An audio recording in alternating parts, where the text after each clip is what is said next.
And Nebraska Congressman Jeff Fortenberry is a Catholic and knows firsthand how the world of politics works. Congressman Fortenberry goes on the record from Lincoln, Nebraska. Good evening, sir. Good evening, Greta. Pleasure to be with you. Thank you. Nice to have you. Congressman, why do you think that the Pope got into this? Because he got in with a lot of the in fact, all the GOP want to seal the border, although Donald Trump has been very vocal about building that wall. And, of course, I don't know if you've seen what the chatter that's going on Twitter and every place else is. They're talking about the Pope as a big wall around the Vatican. So this seems like a no-win. Well, it is a highly unusual situation, the Pope having had Mass along the U.S.-Mexican border just a stone's throw from America, and then later wading into a policy and theological discussion that has immigration and presidential politics implications. Invites this type of scrutiny. With that said, I want to reset the conversation a little bit because the Pope just spent a number of days in Mexico directly challenging the violence and the drug culture there, I think placing himself at great personal risk in doing so, waiting among the poorest of the poor and asking them to reject the lure of the drug cartels.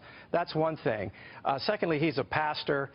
He's looking at people who are in desperate conditions. With that said, you're exactly right. The Vatican has a wall around it. Christians throughout the millenniums have built walls in order to protect themselves from outside marauders. The nation has a right to defend itself. This is one of the reasons that I have, along with many other persons in the Congress who hold the Catholic faith and other people of goodwill, have expressed the need for more robust border security.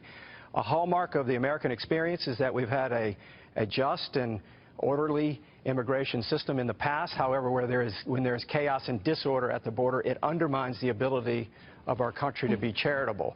So I think that's all of the levels of controversy here. But I don't think that humanitarian concerns for people and national security, along with border security, are mutually exclusive propositions. Well, it is certainly indeed true that that Pope Francis, when he was a cardinal down in Argentina, devoted his life to taking care of the very downtrodden. He's a Jesuit, which has a long history of helping people. I suspect, though, that in getting into this controversy and singling out one GOP candidate who probably is the most, was obviously the most vocal and the most obvious, but denying I guess he just this was a mess he shouldn't have gotten into, I think. Maybe. What do you think? Well, it is complicated and complex and obviously now controversial. I don't know if the Vatican will adjust the statement. I think one thing that could be built upon is the Pope did add, let's be bridge builders, not just wall builders. I think that's a reasonable comment. But again, the Pope's comment, from my perspective, shouldn't be taken that a nation does not have a right to defend itself. It most certainly does. And when you have chaos and disorder at a border, having more border security initiatives, including physical walls, are a reasonable pursuit.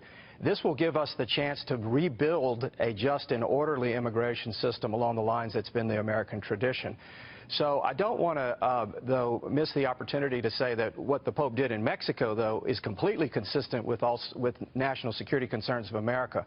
The more that the Mexican people can throw off and reject violence, can take on the drug cartels, reorder their own society, actually has implications for proper relationships between our two countries.